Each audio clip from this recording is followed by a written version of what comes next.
नमस्कार दोस्तों, मैं Dharmendra Verma online study with DK में आपका बहुत बहुत स्वागत करता हूं। आज का वीडियो दोस्तों काफ़ी इंटरेस्टिंग होने वाला है क्योंकि आज के वीडियो में आपको जीवन कौशल से संबंधित 120 अति महत्वपूर्ण प्रश्न मिलने वाले हैं। बड़ा धमाका छोटे पैक में आपको इस वीडियो के माध्यम से मिलने वाला है। कहने का मतलब है कि कम समय में आपको यहाँ पर ज़्यादा प्रश्न मिलने वाले हैं। सभी बुक्स का निचोड़ आपको इस वीडियो के माध्यम से मिलेगा।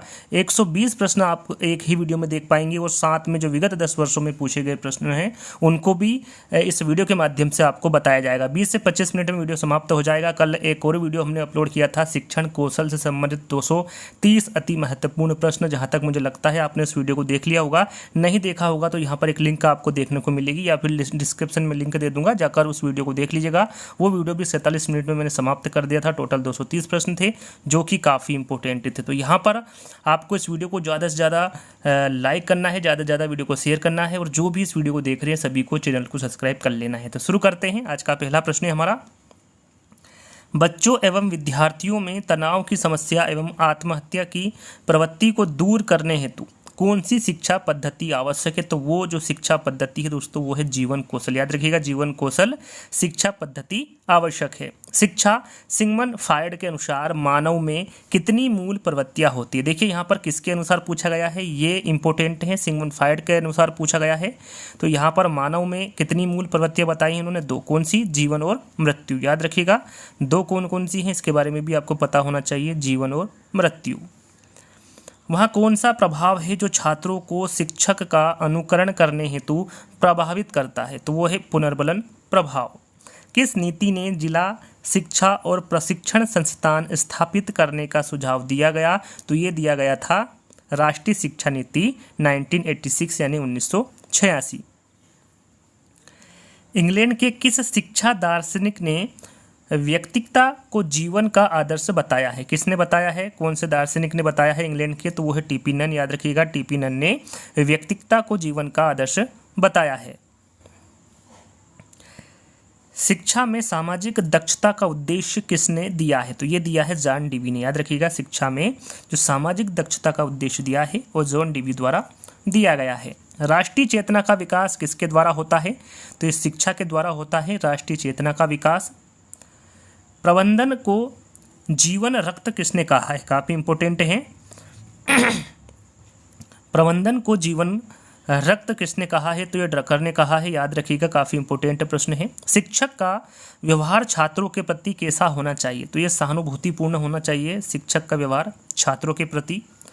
अभिवृद्धि का समान अर्थ क्या है? यहाँ पर देखिए, अभिवृद्धि का समान अर्थ पूछा गया है तो इसका अर्थ होता है सोचने की क्षमता। बालक का सामाजिकरण सबसे पहले कौन करता है? तो बालक का जो सामाजिकरण सबसे पहले करता है वो परिवार करता है। ओपन एजुकेशन रिसोर्सेज शब्द का पहला प्रयोग किसने किया था? तो यहाँ पर देखिए, पहला प्रयोग किया था यूनेस्को ने। याद रखिएगा, ओपन एजुकेशन रिसोर्स शब्द का पहला प्रयोग यूनेस्को द्वारा किया गया। ओपन एजुकेशन रिसोर्सेज शब्द का पहला इस्तेमाल कब हुआ था? हम यहाँ पर बताना है कि इसका इस्तेमाल कब हुआ था। तो 2000 में हुआ था। विद्यालय किस प्रकार का वातावरण निर्माण करता है? तो यह है विशिष्ट वातावरण। याद रखिएगा, विद्यालय विशिष्ट वातावरण निर्माण करता है। राज्य की सर्वोत्तम सत्ता को क्या कहा जाता है? तो वो प्रभुसत्ता कहा जाता है। याद रखिएगा, राज्य की सर्वोत्तम सत्ता को प्रभुसत्ता कहा जाता है। क्षेत्र के आधार पर स्थानीय संस्थाएं कितने प्रकार की होती हैं? तो वो 2 प्रकार की होती हैं। याद रखिएगा, क्षेत्र के आधार पर जो स्थानीय संस्थाएं होती हैं वो 2 प्रकार की होती हैं। आदर्श नागरिकता सिद्धांत किस प्रणाली से संबंधित है? तो ये बेसिक शिक्षा प्रणाली से संबंधित है। आदर्श नागरिकता सिद्धांत, याद रखिएगा, ये बेसिक शिक्षा प्रणाली से संबंधित है। बेसिक शिक्षा बच्चों को, चाहे वह नगरों के हो या ग्रामों के, भारत की समस्त सर्वोत्तम और स्थायी बातों से संबंधित करती है। यह कथन किसका है? तो याद रखिएगा, यहाँ पर जो कथन दिया गया है ये महात्मा गांधी के द्वारा दिया गया कथन है। मैकडूगल ने कितने प्रकार की मूल प्रवृत्तियां बताई? आप सभी को पता है 14 प्रकार की बताई है। सभी को 100% जो विद्यार्थी देख रहे हैं उन सभी को पता है कि मैकडूगल ने 14 प्रकार की मूल प्रवृत्तियां बताई। लेकिन कौन कौन सी बताई हैं उसके बारे में भी आपको पता होना चाहिए। यहाँ पर आप देख सकते हैं, पलायन, युयुत्सा, निवृत्ति, पुत्र कामना, शरणागत, काम प्रवृत्ति, जिज्ञासा, दीनता, आत्मगौरव, सामूहिकता, भोजनान्वेषण, संग्रह, रचना और हास्य। ये 14 प्रकार की मूल प्रवृत्तियां बताई गई हैं मैकडूगल के अनुसार। सहानुभूति के कितने प्रकार होते हैं? तो यहाँ पर जो सहानुभूति के प्रकार होते हैं वो दो होते हैं। कौन कौन से? एक तो होता है निष्क्रिय सहानुभूति और दूसरा होता है सक्रिय सहानुभूति। याद रखिएगा, सहानुभूति के दो प्रकार होते हैं, एक निष्क्रिय सहानुभूति और दूसरा सक्रिय सहानुभूति। सहानुभूति दूसरों की संवेदना और संवेग को केवल देख लेने पर अनुभव करने की एक स्वाभाविक प्रवृत्ति है। यहाँ परिभाषा किसकी है? तो यहाँ पर जो परिभाषा दी गई है ये ड्रीवर के द्वारा दी गई परिभाषा है।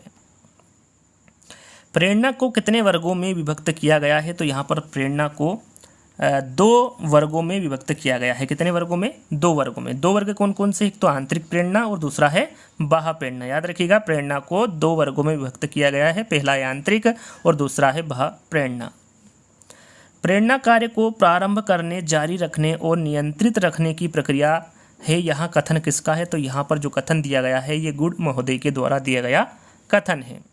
व्यावसायिक नैतिकता के कितने प्रकार है? तो यहाँ पर जो व्यावसायिक नैतिकता के प्रकार होंगे वो कितने होंगे? दो होंगे। पहला है वर्णनात्मक नैतिकता और दूसरा है प्रमाणित नैतिकता। याद रखिएगा, सभी के सभी इंपॉर्टेंट हैं, तो आपको स्क्रीनशॉट ले लेना है और जब भी आप फुर्सत में रहें तब आपको एक बार इनको और पढ़ लेना है। शिक्षा में कौन सी नैतिकता पाई जाती है? तो शिक्षा में जो नैतिकता पाई जाती है वो वर्णनात्मक नैतिकता पाई जाती है।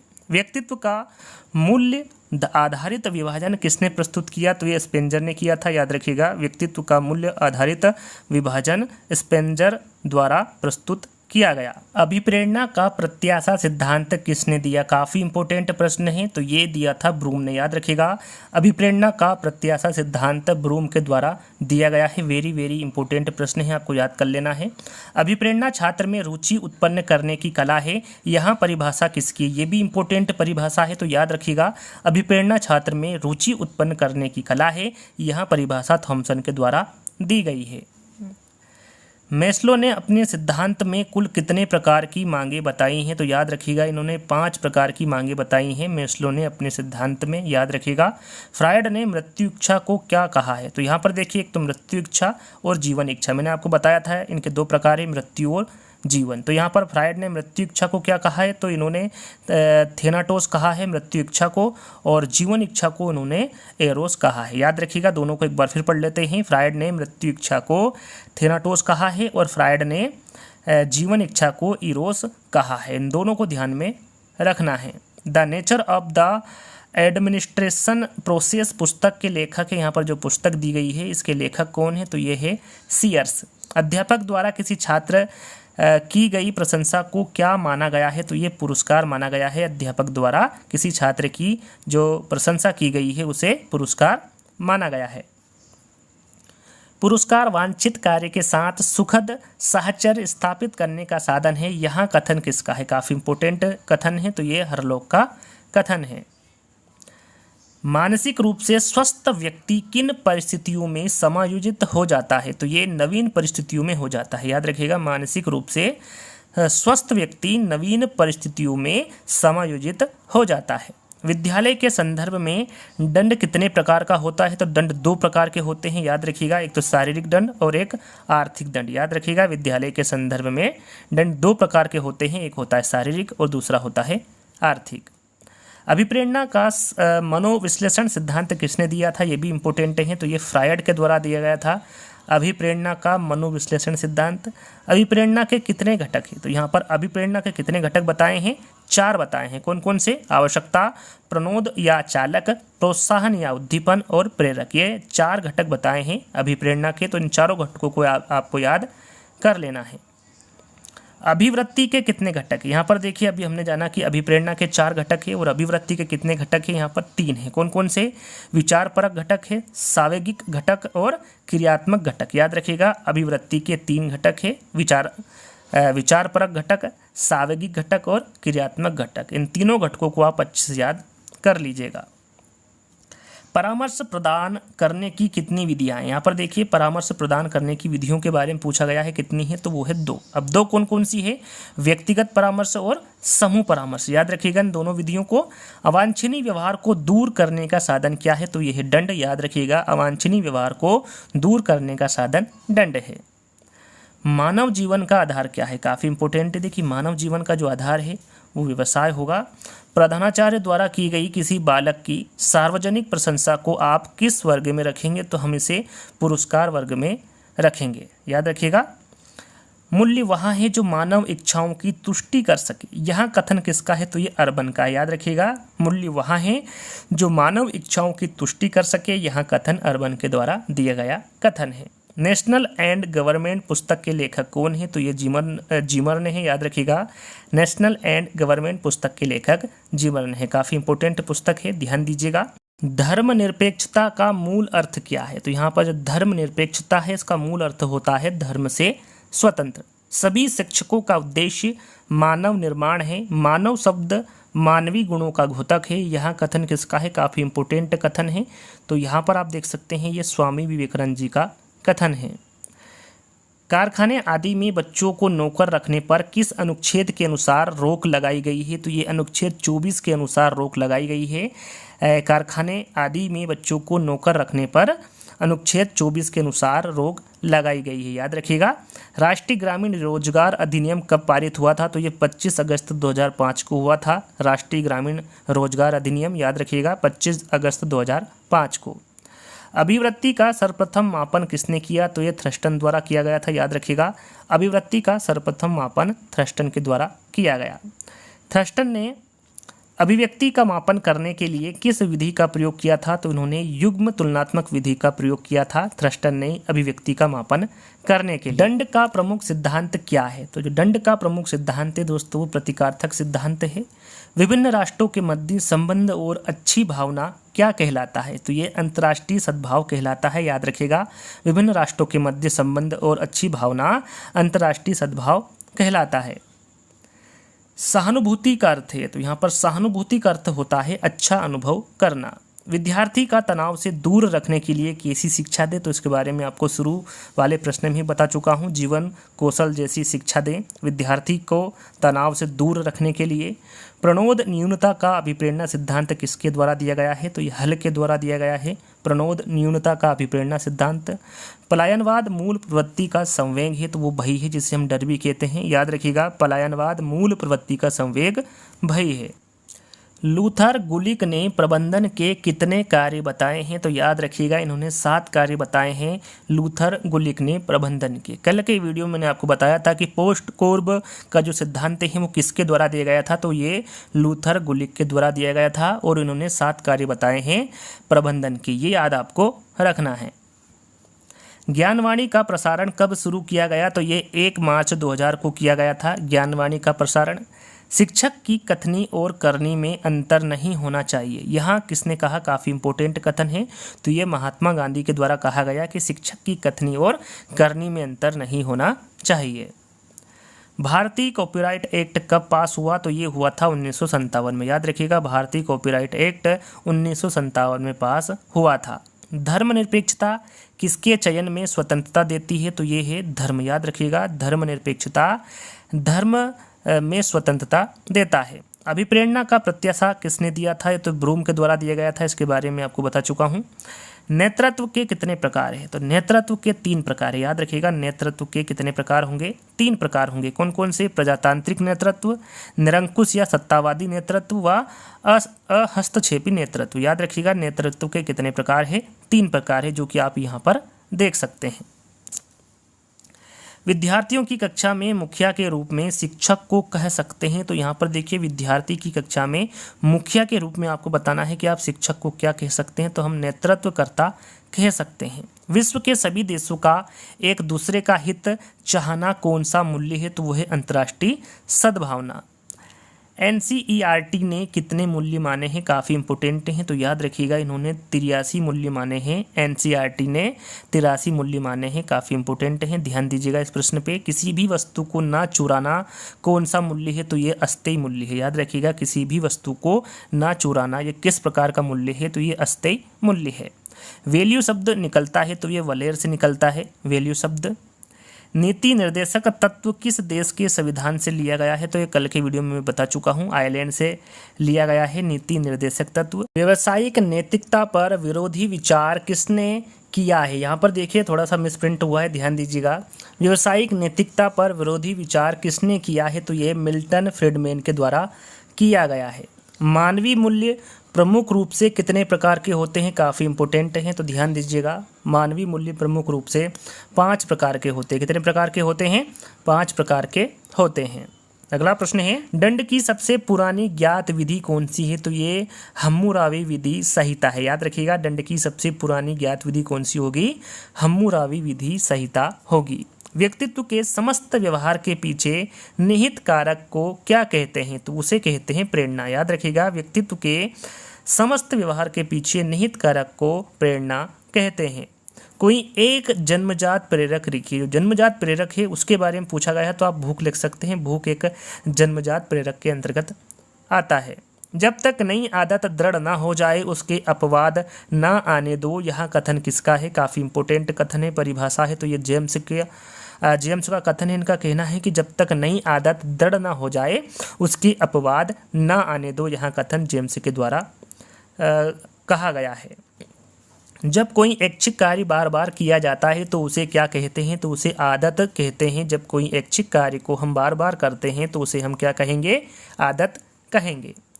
हॉरेंस एवं मेन के अनुसार दंड का उद्देश्य क्या है, तो यहाँ पर हॉरेंस और मेन के अनुसार बताना है, तो राइट आंसर आपका होगा बुराई को रोकना।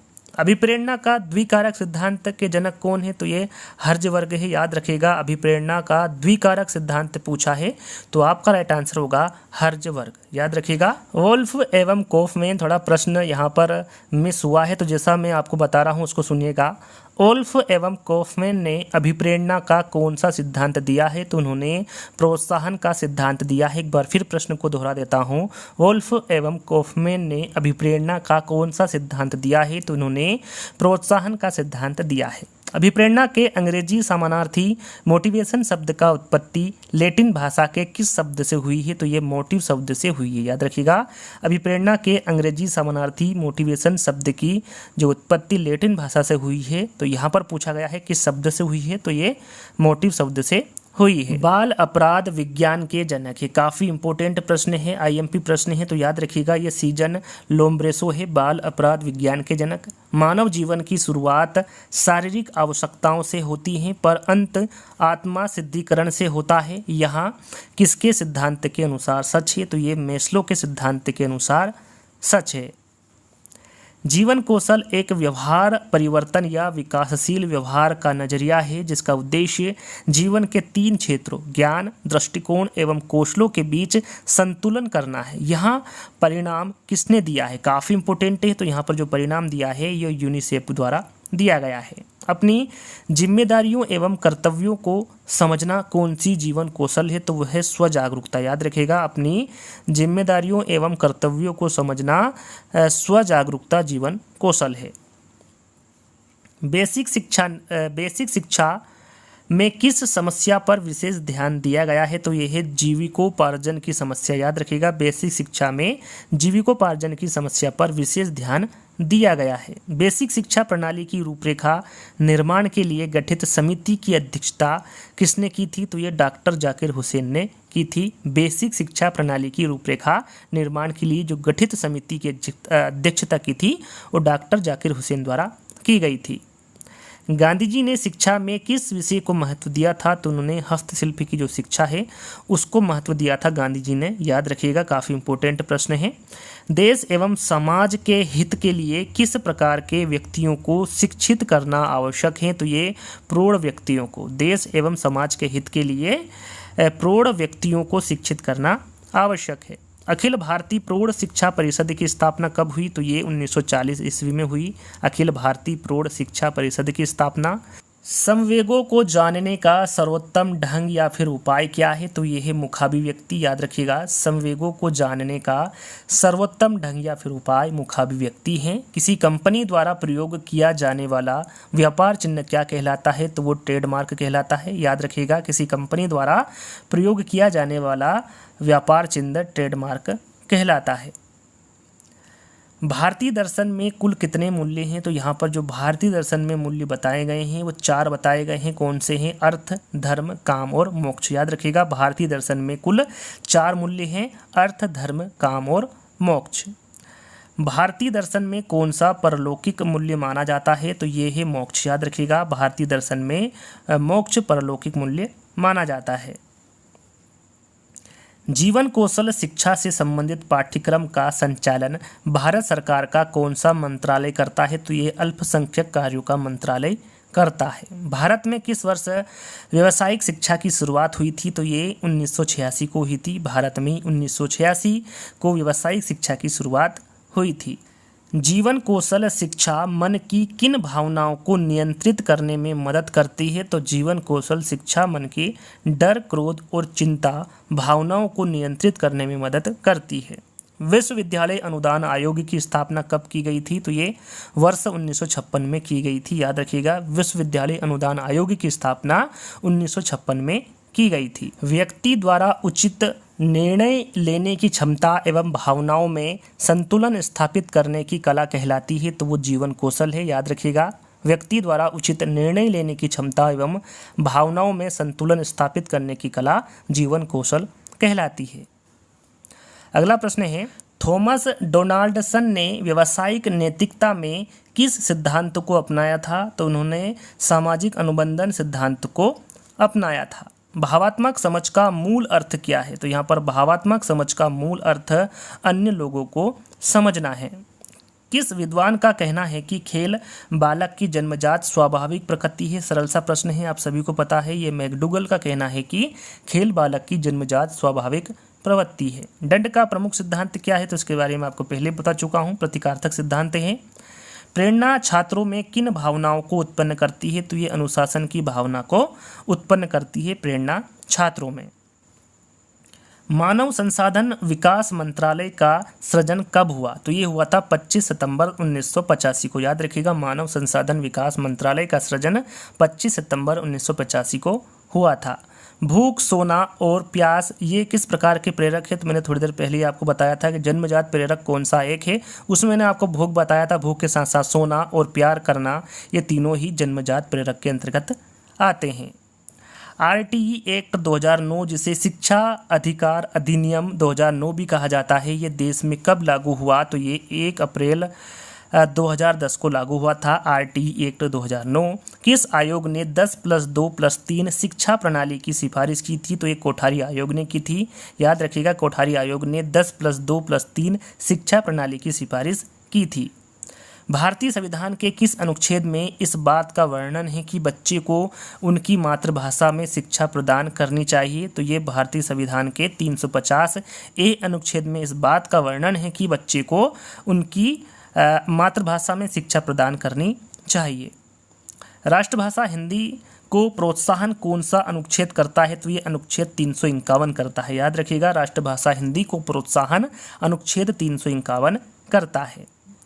राष्ट्रीय साक्षरता मिशन के तहत कितनी आयु वर्ग तक के लोगों को शिक्षा दी जाती है? तो ये 15 वर्ष से 35 वर्ष तक के लोगों को शिक्षा दी जाती है राष्ट्रीय साक्षरता मिशन के तहत। किसने समूचे राष्ट्र में महिलाओं की शिक्षा पर अधिक बल दिया? काफ़ी इंपॉर्टेंट है। तो ये दिया था स्वामी दयानंद सरस्वती ने। स्वामी दयानंद सरस्वती ने समूचे राष्ट्र में महिलाओं की शिक्षा पर अधिक बल दिया। NCERT का मुख्यालय कहाँ पर है? तो ये दिल्ली में है NCERT का मुख्यालय। शांति निकेतन की स्थापना किसके द्वारा की गई थी और कब की गई थी? तो ये रविंद्रनाथ टैगोर द्वारा की गई थी 1901 में। भारतीय रेड क्रॉस सोसाइटी की स्थापना कब हुई थी? तो ये 1920 में हुई थी। भारतीय रेड क्रॉस सोसाइटी की स्थापना। नवोदय विद्यालयों की स्थापना का सुझाव किसके द्वारा दिया गया था? तो ये राष्ट्रीय शिक्षा नीति 1986 के द्वारा सुझाव दिया था नवोदय विद्यालय की स्थापना का। नवोदय विद्यालय में कौन सी कक्षा के विद्यार्थी पढ़ते हैं? तो ये कक्षा 5 से जो ऊपर कक्षा होती है, कक्षा 6 से लगाकर 12वीं तक के विद्यार्थी पढ़ते हैं नवोदय विद्यालय में। याद रखिएगा, ये तो आपको सभी को पता होगा।